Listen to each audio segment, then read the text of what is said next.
Baik, selamat pagi saudara-saudara. Eh, Mari kita lanjutkan pelajaran kita.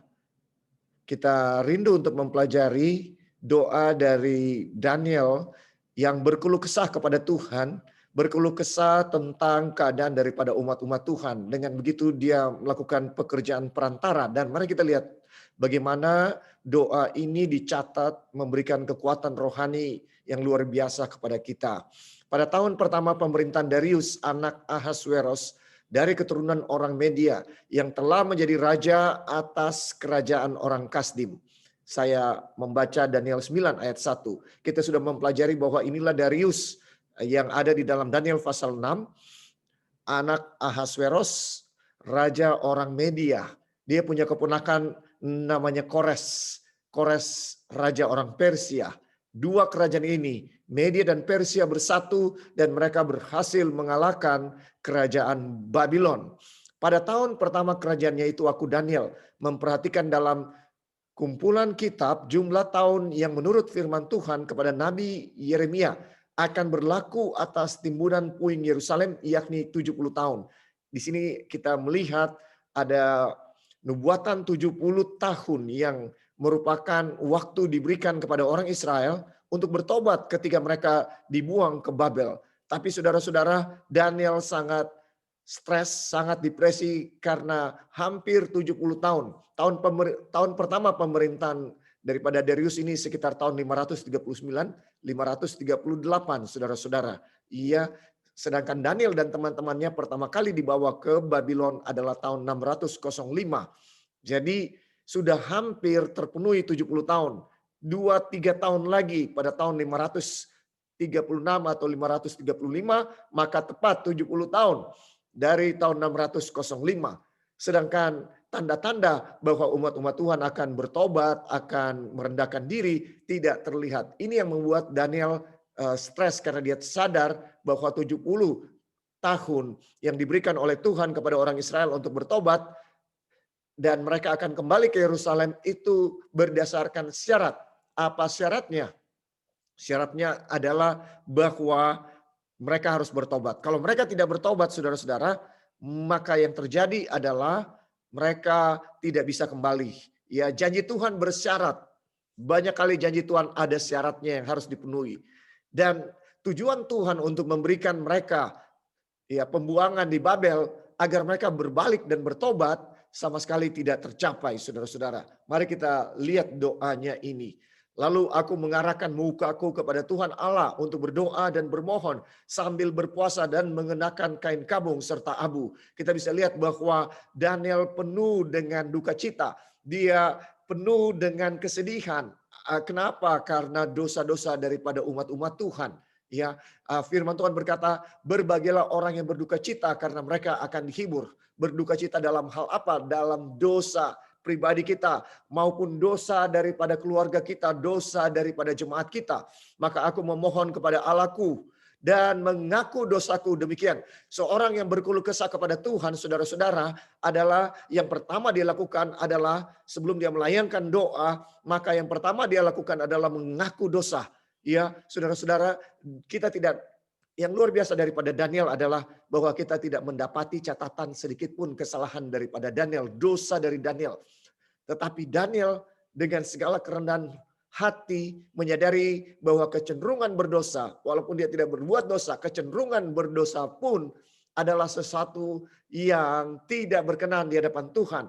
Ya, saudara-saudara, ketika saya dan saudara-saudara mau menjadi perantara bagi orang lain, mau berkeluh kesah buat orang lain, mau menjadi penjaga Israel buat orang lain, saudara-saudara, maka yang pertama, langkah pertama kita harus merendahkan diri. Ya, bagaimana caranya merendahkan diri? Mengaku dosa kita. Jadi langkah pertama, saudara-saudara, ya, sebelum Daniel berdoa, yang pertama dia berduka cita. Berduka cita atas apa? Berduka cita atas dosa-dosa yang ada di dalam gereja. Berduka cita atas dosa-dosa yang ada di conference, yang ada di keluarganya, yang ada di antara umat-umat Tuhan. Iya, saudara-saudara, apakah kita berduka cita atau kita senang karena kita ada bahan untuk mengkritik ketika kita melihat pimpinan-pimpinan di gereja, di conference, di uni, bahkan sampai general conference punya banyak kekurangan. Saudara-saudara,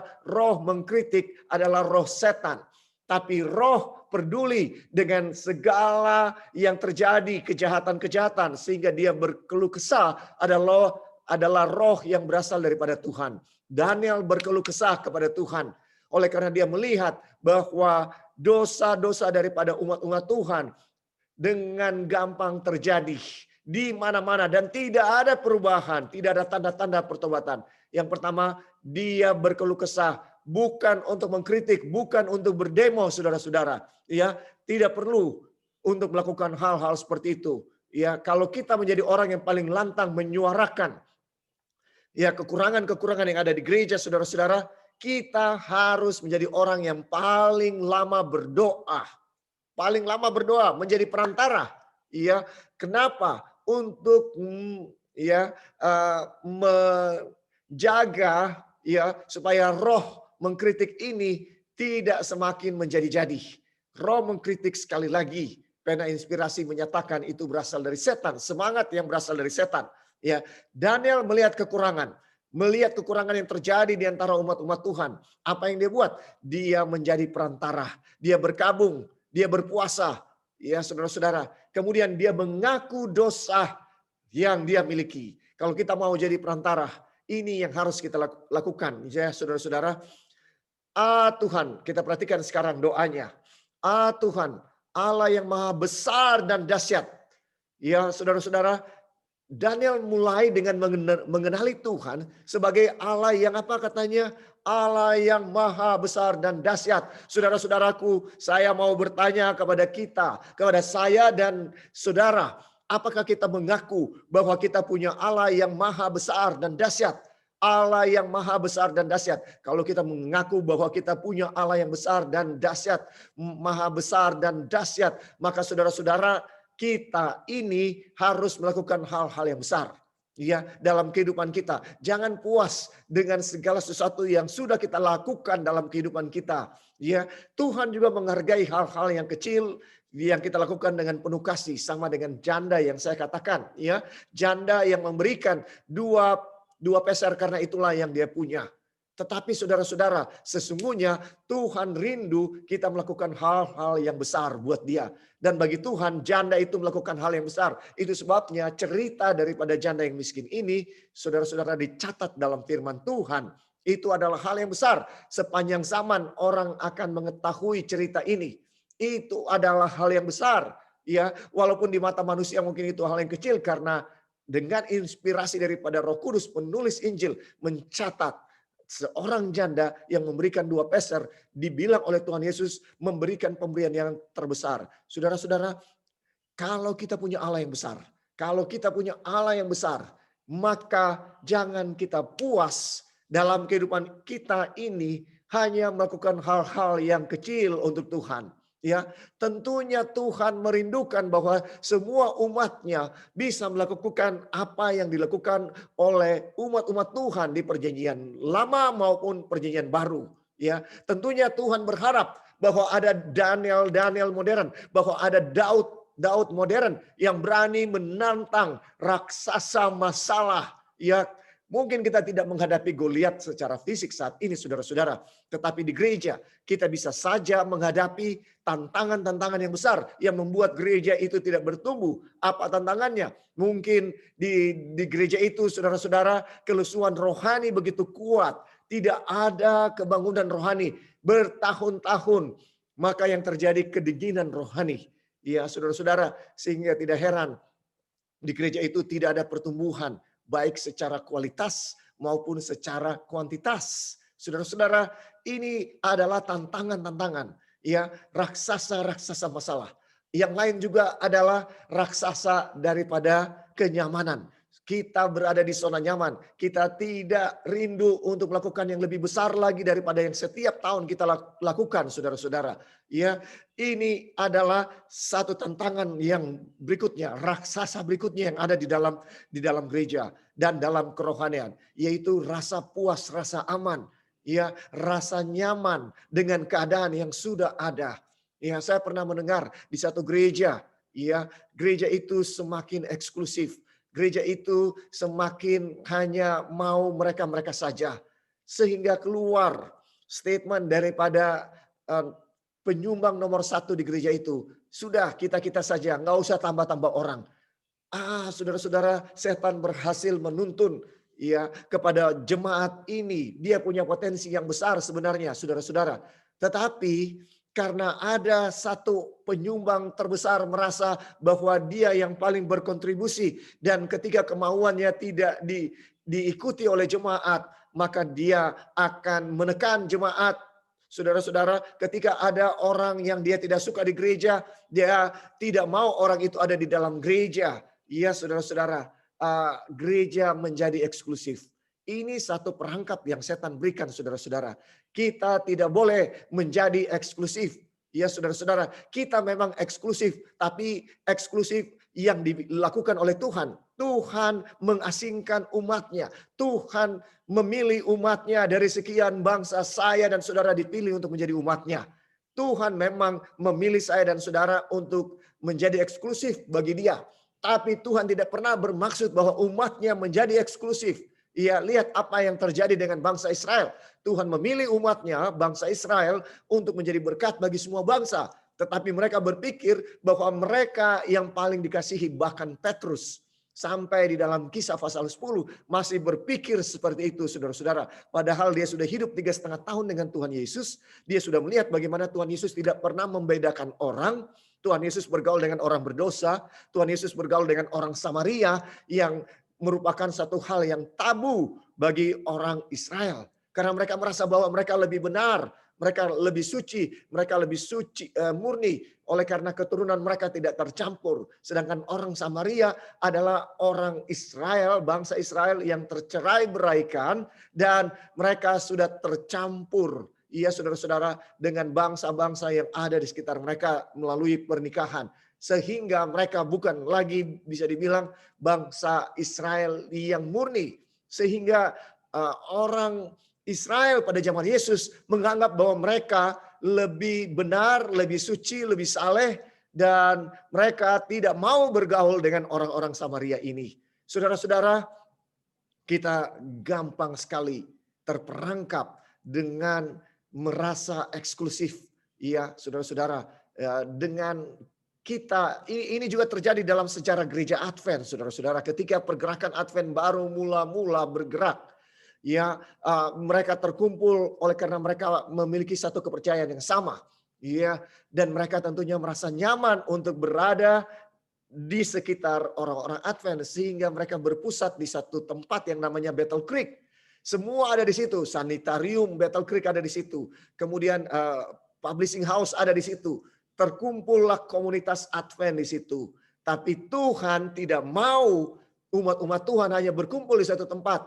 Maka Tuhan harus mengizinkan terjadinya kebakaran, ya, rumah sakit maupun publishing house. Ya, Tuhan berencana supaya ini pekabaran, ini berkat yang kita dapatkan dengan kebenaran-kebenaran Tuhan yang kembali dipulihkan melalui gereja Masih Advent hari ke-7, saudara-saudara, yang sudah hilang. Kebenaran tentang bait suci, kebenaran tentang nubuatan-nubuatan Alkitab yang sudah hilang. Ya, saudara-saudara, yang tidak dikenal, tidak diketahui lagi. Maka Tuhan harus izinkan kebakaran, saudara-saudara, terjadi. Sehingga akhirnya mereka pun bisa mulai keluar dan menyampaikan Injil. Ini terjadi juga di zaman rasul-rasul, di mana rasul-rasul hanya berkumpul di Yerusalem. Ya, padahal Tuhan Yesus sudah jelas mengatakan di dalam Kisah 1 ayat 8, ya, kamu akan menjadi saksiku. Ya, kalau Roh Kudus turun ke atas kamu di Yerusalem, terus kemudian Yudea, kemudian mana? Samaria, lebih luas lagi saudara-saudara, dan sampai ke ujung dunia. Dengan jelas Tuhan menyampaikan bahwa maksud daripada umat-umat Tuhan ini dikumpulkan oleh Tuhan adalah supaya mereka boleh menjadi berkat bagi seluruh dunia. Ya, yang gagal dipahami oleh orang Israel. Ya, Tuhan memanggil Abraham dan keturunannya akan menjadi berkat bagi semua bangsa di atas dunia ini. Itu maksudnya. Ya, bukan Tuhan pilih kasih hanya memilih satu umat kemudian mengasihinya. Tidak, saudara-saudara. Ya, Tuhan memilih kita, memilih bangsa Israel, memilih orang Kristen, memilih saya dan saudara untuk menjadi berkat, bukan untuk kita simpan buat diri kita sendiri. Ya, Tuhan kita maha besar, Dia maha dahsyat. Apapun yang Dia mau lakukan pasti akan terjadi. Dan kalau Tuhan kita maha besar, maka di dalam hidup kita harus melakukan hal-hal yang besar, saudara-saudara. Ya, baru kita bisa katakan Tuhan itu maha besar dan maha dahsyat. Ya, saudara-saudara, dalam pengalaman kita dengan Tuhan, ya, kita harus bisa merasakan betapa besarnya Tuhan, betapa dahsyatnya Tuhan, ya, dalam kehidupan kita. Maka saya dan saudara bisa dengan penuh keyakinan berdoa, Tuhan yang maha besar dan dahsyat. Bagaimana dalam kehidupan Daniel? Apakah dia merasakan Tuhan Allah yang maha besar dan dahsyat? Benar sekali saudara-saudara. Dalam usia yang masih muda, 16-17 tahun. Dia tinggal di istana di Yerusalem. Suatu kehidupan yang nyaman saudara-saudara. Ya, tetapi Tuhan sedang mempersiapkan Daniel untuk menjadi salah satu nabi terbesar dalam sejarah umat-umat Tuhan. Iya, apa yang terjadi kemudian ya adalah satu hal yang tidak dia sangka-sangka. Satu saat Yerusalem dikepung oleh Nebukadnezar dan dia ditawan ke Babylon. Saudara-saudara, satu perjalanan yang panjang. Ya, sebagai tawanan mereka dibawa dengan berjalan kaki. Berjalan kaki untuk jarak yang sangat jauh. Saudara-saudara, sekitar 3 bulan kalau jalan kaki dari Yerusalem ke Babylon, saudara-saudara. Ya, ini bukan perjalanan yang mudah. Kalau berjalan kaki hampir bisa dibilang tiga bulan mereka harus jalan kaki. Dan sebagai tawanan mereka tidak ada ya satu privilege, satu kesempatan yang enak, saudara-saudara. Mereka harus jalan kaki. Dan Daniel yang muda tinggal di Yerusalem, tinggal di Babylon, saudara-saudara. Dari istana di Yerusalem sekarang dia menjadi budak, menjadi tawanan di Babylon. Ya, satu budaya yang baru tentunya. Apa yang terjadi di sana? Setan berusaha melalui Raja Nebukadnezar membentuk Daniel dan teman-temannya untuk menjadi orang Babylon. Supaya mereka ini loyal dan mengabdi kepada Babylon. Maka yang dilakukan pertama adalah mereka diajarkan tulisan dan bahasa orang Kasdim. Ini dan mereka dimasukkan ke dalam universitas terunggul di dunia saat itu, yaitu Universitas Babylon.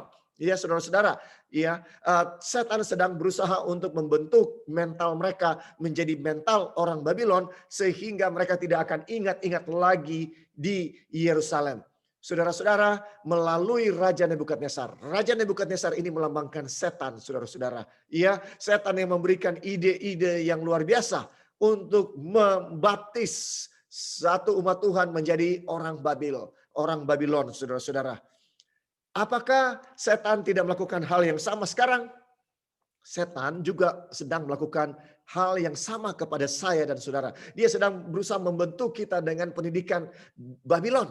Agar kita punya cara berpikir seperti orang-orang Babylon, orang-orang dunia, saudara-saudara. Hati-hati ya ketika anak-anak kita mendapatkan pendidikan dunia. Hati-hati karena begitu banyak filsafat-filsafat dunia yang dimasukkan di sana. Contohnya, anak-anak diajarkan teori evolusi, saudara-saudara. Bagi kita mungkin kita berpikir itu sudah hal yang wajar, yang biasa, karena memang orang harus belajar ilmu pengetahuan. Ya, apa yang harus kita lakukan? Kita harus katakan bahwa teori evolusi itu tidak benar kepada anak-anak kita. Ya, jangan mereka telan bulat-bulat bahwa teori evolusi itu benar.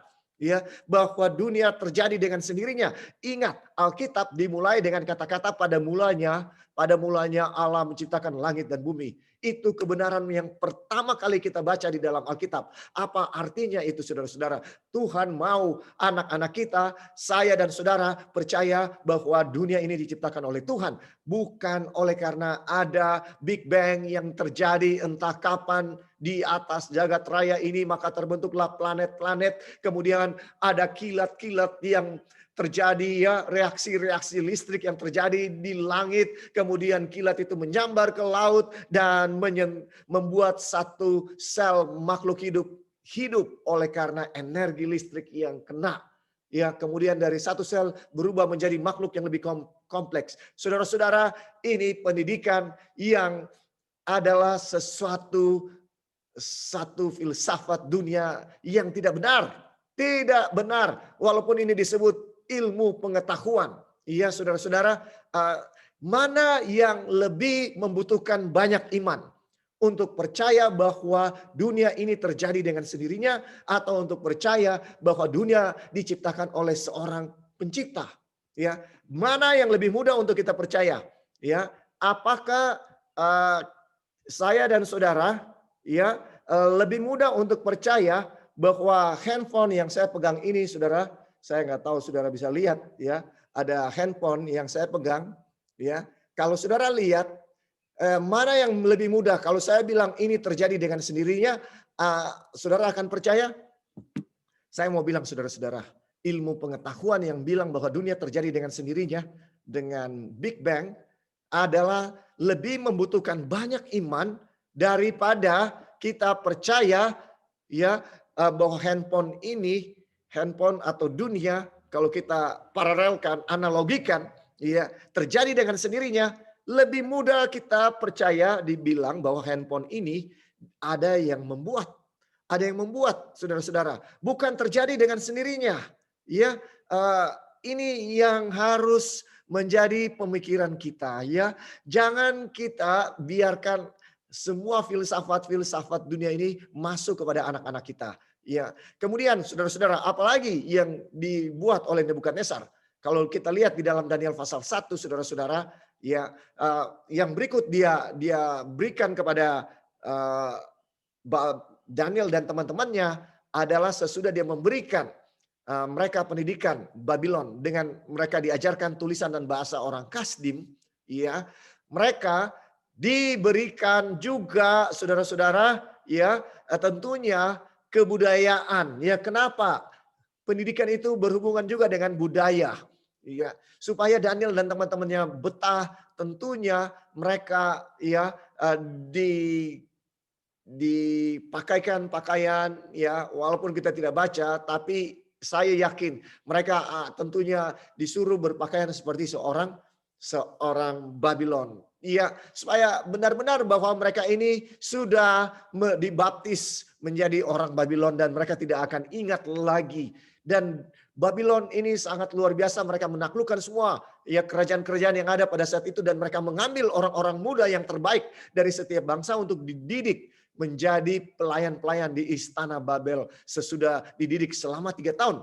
Ya, jadi ada aspek mental, ada aspek sosial tentunya, saudara-saudara. Ya, bayangkan 4 orang muda ini, umat-umat Tuhan, hidup dan tinggal di Babel dan dididik di Universitas Babylon. Tentunya mereka mendapatkan, ya, tekanan yang luar biasa. Mereka mengalami shock budaya, ya, tentunya. Tapi mereka berusaha untuk dijadikan orang Babel 100%. Itu yang diusahakan oleh Nebukadnezar. Dia sangat luar biasa. Kemudian, ya, sesudah aspek sosial, aspek mental, mereka juga diberikan makanan Babylon. Saudara-saudara, mereka diberikan makanan Babylon dengan maksud supaya mereka betah dan tinggal di Babylon. Mereka mendapatkan makanan dari santapan raja dan anggur yang biasa diminum raja, saudara-saudara. Kemudian mereka juga berusaha dijadikan agamanya agama Babylon dengan memberikan nama kepada mereka. Daniel diberikan nama Belshazzar. Bel itu adalah salah satu dewa yang disembah di Babel, saudara-saudara. Kemudian, ya, nama-nama semua diganti. Sadrak, Mesak, Abednego. Semua ini adalah nama-nama Babylon yang berhubungan dengan agama mereka, supaya mereka menjadi agama orang Babylon. Saudara-saudara, inilah usaha setan yang dilakukan. Tetapi Tuhan adalah Allah yang maha besar. Daniel dan teman-temannya tidak mau dijadikan orang Babylon karena mereka adalah orang Israel. Mereka tahu tujuan hidup mereka. Mereka harus memuliakan Tuhan. Sehingga apa yang dilakukan oleh Daniel dan teman-temannya di dalam Daniel 1 ayat 8, saudara-saudara, ini merupakan inti ya kenapa Daniel begitu luar biasa. Dia masih seorang yang muda, tetapi dia tahu pentingnya reformasi kesehatan. Bagaimana pentingnya untuk mengendalikan selera. Di dalam Daniel 1 ayat 8, Daniel berketetapan untuk tidak menajiskan dirinya dengan santapan raja dan anggur yang biasa diminum raja. Dimintanya lah kepada pemimpin pegawai istana supaya ia tak usah menajiskan dirinya. Saudara-saudara, ini satu langkah yang sangat penting ya untuk bertahan di akhir zaman, saudara-saudara. Karena apa yang terjadi dengan Daniel adalah gambaran apa yang akan terjadi kepada saya dan saudara. Bahwa setan membombardir ya saudara-saudara, saya dan saudara dengan segala macam makanan Babylon ya, melalui GoFood, melalui semua makanan-makanan online. Biar tengah malam saudara mau makan saat ini, bukan waktunya makan tengah malam, ya saudara bisa makan kapan saja. Dan setan berusaha untuk merangsang saya dan saudara untuk terus makan dan terus makan. Ya, saudara-saudara, setan berusaha untuk membuat kita menjadi orang Babylon, orang yang dan dia berusaha untuk menguasai kita melalui selera. Ini satu tantangan yang tidak mudah, saudara-saudara. Ya, setan berusaha membuat kita benar-benar orang Babylon. Bagaimana caranya? Sekali lagi, dari aspek jasmani dia memberikan makanan Babylon. Tetapi Daniel punya Allah yang maha besar dan maha dahsyat, walaupun dia masih muda. Ya, dia tidak mau memilih makanan raja dan minum anggur dari anggur raja, saudara-saudara. Mengapa? Mengapa begitu? Karena dia adalah seorang yang setia. Dia sudah mengalami kebangunan rohani. Ya, saudara-saudara, dia tidak mau untuk makan makanan raja. Apa yang terjadi dengan saya dan saudara dan orang-orang muda kita pada saat ini?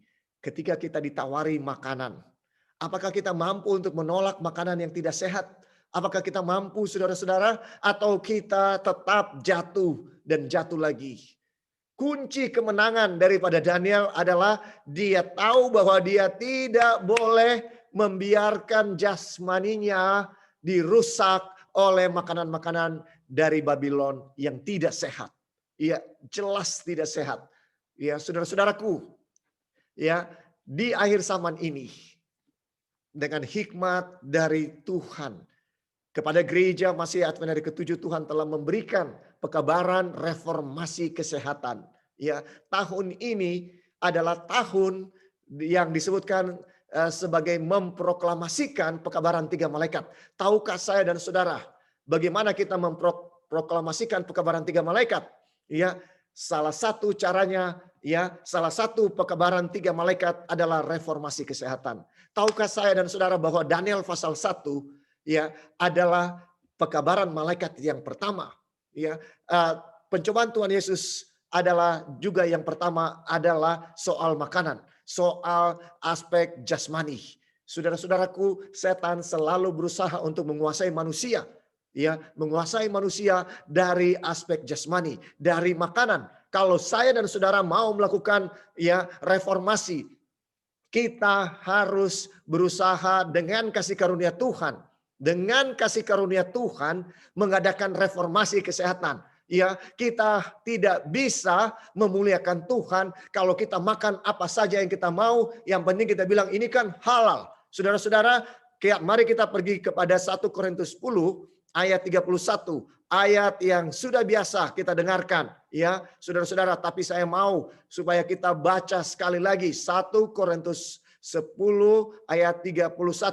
Firman Tuhan berkata dengan jelas kepada saya dan saudara, baik engkau makan, baik engkau minum, apa katanya? Apa katanya saudara? Baiklah kita melakukannya untuk siapa? Ya, aku menjawab, jika engkau makan atau jika engkau minum atau jika engkau melakukan sesuatu yang lain, lakukanlah untuk apa?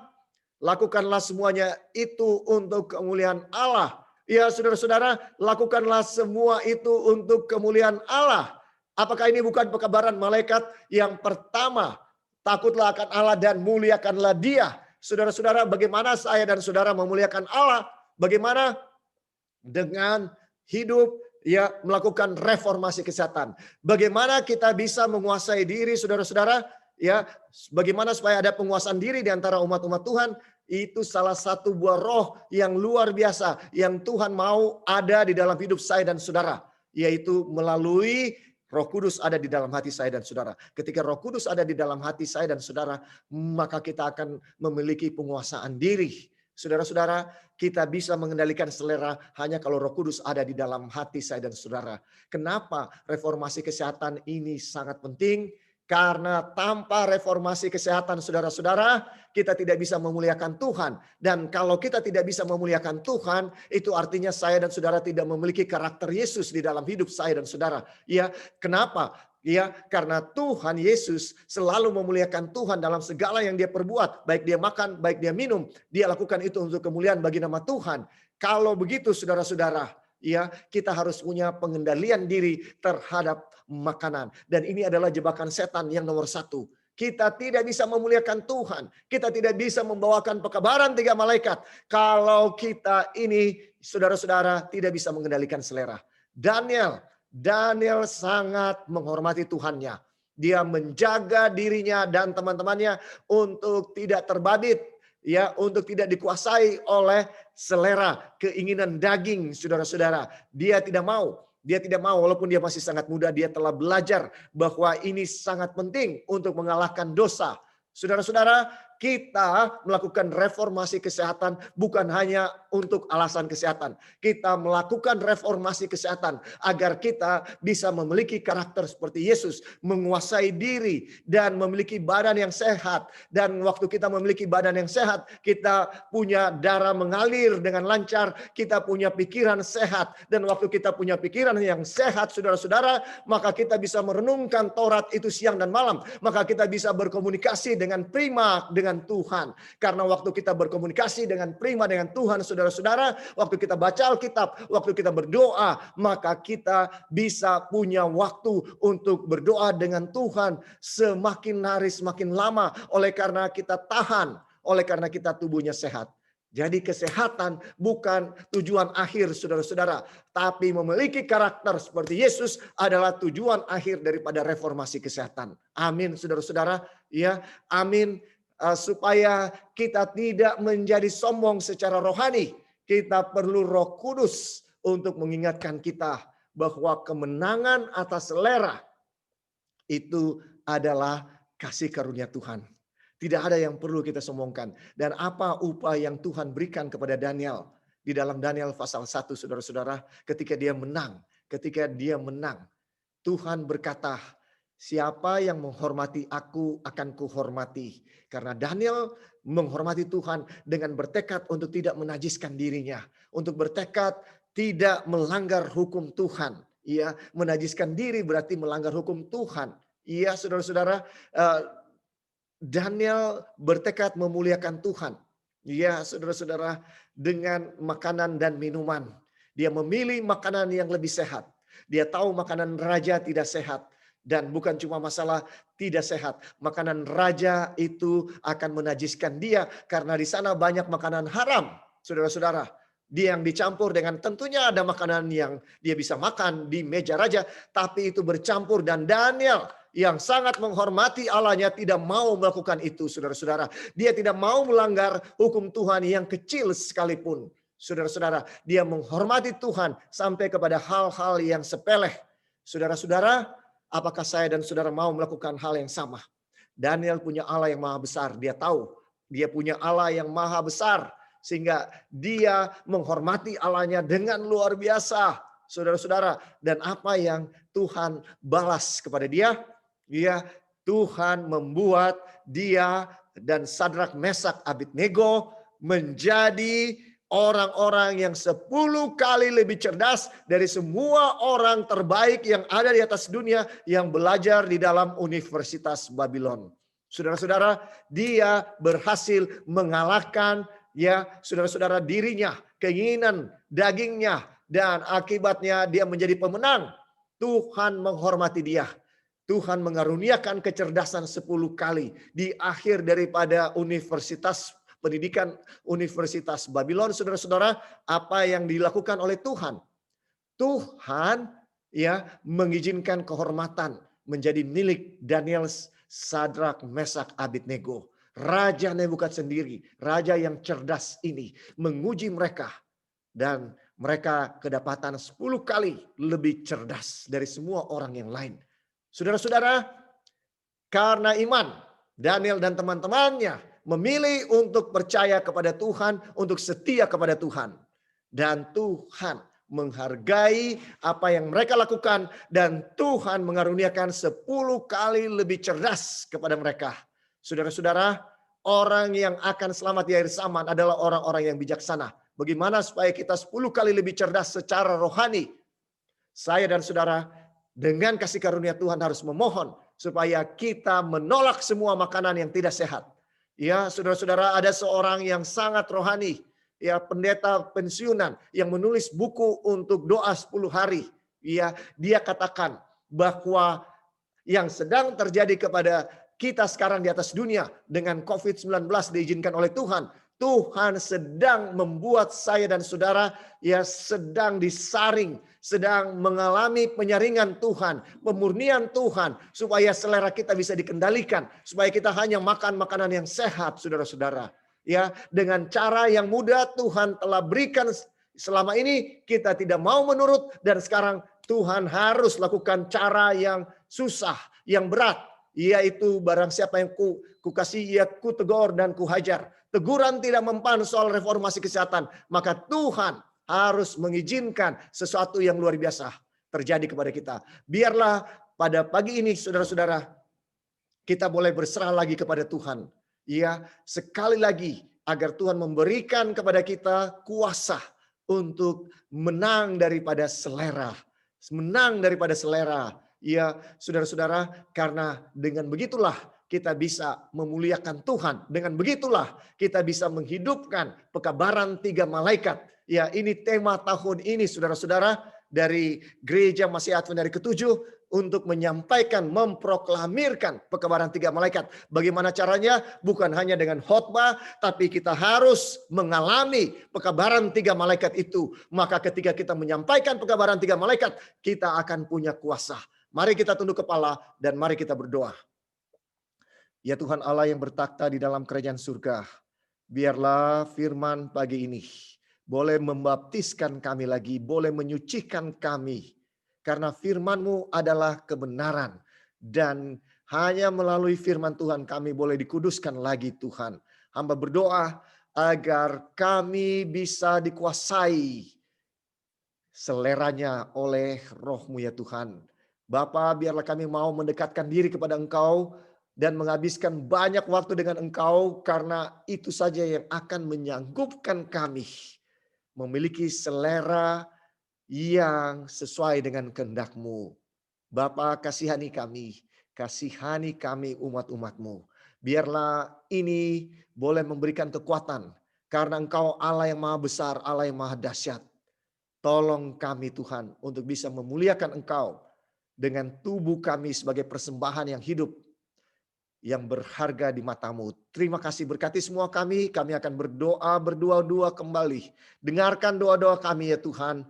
Di dalam nama Tuhan Yesus kami sudah berdoa. Amin. Baiklah saudara-saudara, sebagaimana biasa kita akan akhiri dengan berdoa berdua-dua ya. Saudara-saudara, kita adalah para pengingat Tuhan ya. Kita harus ingatkan Tuhan akan janjinya. Mari kita berdoa bagi keluarga kita, bagi jemaat kita, bagi sahabat-sahabat kita. Ya, dan Tuhan akan menunjukkan kebesarannya, ya, kebesarannya dalam hidup saya dan saudara. Sehingga setiap hari kita bisa menyaksikan kebesaran Tuhan dalam kehidupan kita. Ya, kita nggak akan pernah habis waktu untuk membesarkan Tuhan setiap hari. Sekali lagi kalau saudara ada masalah ya tidak ya saudara-saudara